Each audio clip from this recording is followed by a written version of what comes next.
V Somanna ಅವರು ಬಿಜೆಪಿಯಲ್ಲಿ ಅಸಮಾಧಾನವನ್ನು ಹೊಂದಿದ್ರು. ನಂತರದಲ್ಲಿ ರಾಜಕೀಯ ತೀರ್ಮಾನವನ್ನು ತೆಗೆದುಕೊಳ್ತೀನಿ ಅಂತ ಹೇಳಿದ್ರು. ತುಮಕೂರು ಲೋಕಸಭೆಗೆ ಸ್ಪರ್ಧೆ ಮಾಡ್ತಾರೆ ಅಂತ ಕೂಡ ಹೇಳ್ತಾ ಇದ್ರು. ಆದ್ರೆ ಇದೀಗ ನೇರವಾಗಿಯೇ ಕೇಳ್ತಾ ಇದ್ದಾರೆ ವಿ ಸೋಮಣ್ಣ ತುಮಕೂರು ಟಿಕೆಟ್ ಅನ್ನು. ಮೋದಿ ಪ್ರಧಾನಿ ಆಗಬೇಕು, ಅದಕ್ಕೆ ನಮ್ಮ ಅಳಿಲು ಸೇವೆ ಇರಬೇಕು ಅಂತ ಹೇಳ್ತಾ ಇದ್ದಾರೆ. ತುಮಕೂರು ನನಗೆ ಹೊಸದಲ್ಲ, ಅಲ್ಲಿನ ಟಿಕೆಟ್ ನನಗೆ ಬೇಕು, ಲೋಕಸಭೆ ಚುನಾವಣೆಗೆ ಸ್ಪರ್ಧಿಸ್ತೀನಿ ಅಂತ ಸೋಮಣ್ಣ ಬಹಿರಂಗವಾಗಿ ಟವಲ್ ಹಾಕುವಂತ ಕೆಲಸವನ್ನ ಮಾಡಿದ್ದಾರೆ.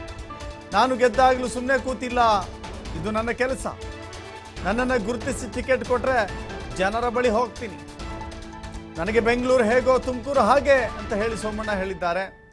ಹೈಕಮಾಂಡ್ ಎಲ್ಲಿ ಕಳಿಸಿದ್ರು ಕೂಡ ಹೋಗಿ ನಿಲ್ತೀನಿ ಅಂತ ಹಿರಿಯ ನಾಯಕ ವಿ ಸೋಮಣ್ಣ, ಮಾಜಿ ಸಚಿವ ವಿ ಸೋಮಣ್ಣ ಹೇಳಿದ್ದಾರೆ.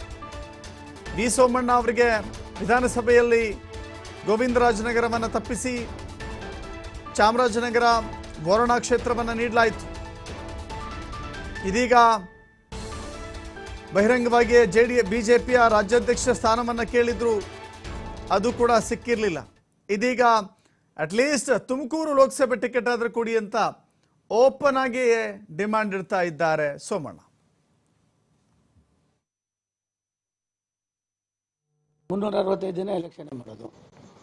ನಾನು ಈಗ ಗೆದ್ದಾಗೂ ಕೂಡ 45 ವರ್ಷದಿಂದ ನಾನು ಯಾವ ಥರ ಇಲ್ಲಿ ಗೆದ್ದೋನು ಒಂದಿನ ವಾಪಸ್ಸು ಗೆದ್ದಿದ್ದೀನಿ ಅಂತ ಎಲ್ಲರೂ ಕುಂತಿದ್ದೀನಿ ಅಂತ ಹೇಳಿಸಿ ನೀವು ಇವತ್ತೊಂದು ಇವತ್ತಷ್ಟೇ, ನಾಳೆ ಹೇಗೇನು ರೊಟೀನ್ ವರ್ಕ್ ಇದ್ದು ನಮಗೆ. ಆ ಥರ ಏನು ರೊಟೀನ್ ವರ್ಕು. ಸ್ವಲ್ಪ ಸೋತಿದ್ರಿಂದ ಸ್ವಲ್ಪ ಸೋಂಬೇರಿ ಆಗಿದ್ದೀನಿ, ಹಾಗಾಗಿ ಸ್ವಲ್ಪ ಆಕ್ಟಿವಿಟೀಸ್ ಆಗಬೇಕು. ಅದಾಯಿತು, ಒಂದು ಕೇಳಿದ್ದೀವಿ, ಹೈಕಮಾಂಡು ಗುರುತಿಸಿ ಕೊಟ್ಟರೆ ಜನಗಳ ಹತ್ರ ಹೋಗ್ತೀವಿ. ಈ ರಾಷ್ಟ್ರಕ್ಕೆ ಮತ್ತೊಮ್ಮೆ ಸನ್ಮಾನ್ಯ ನರೇಂದ್ರ ಮೋದಿಯವರು ರಾಷ್ಟ್ರದ ಪ್ರಧಾನಿ ಆಗಬೇಕು, ಭವ್ಯ ಭಾರತದ ಭವಿಷ್ಯದಲ್ಲಿ ಭಾರತವನ್ನು ಉತ್ತುಂಗಕ್ಕೆ ಕೊಂಡೊಯ್ತಾರೆ ಅನ್ನುವ ಅಚಲವಾದ ನಂಬಿಕೆ 142 ಕೋಟಿ ಭಾರತೀಯರಲ್ಲಿದೆ. ಅದು ನನ್ನಲ್ಲೂ ಇದೆ. ನರೇಂದ್ರ ಮೋದಿಯವರು ದೇಶಕ್ಕೆ ಪ್ರಧಾನಿ ಆಗ್ತಾರೆ ಅಂದಾಗ ನಾವು ಅದಕ್ಕೆ ನಮ್ಮ ಅಳಿಲು ಸೇವೆಯೂ ಕೂಡ ಇರ್ತದೆ.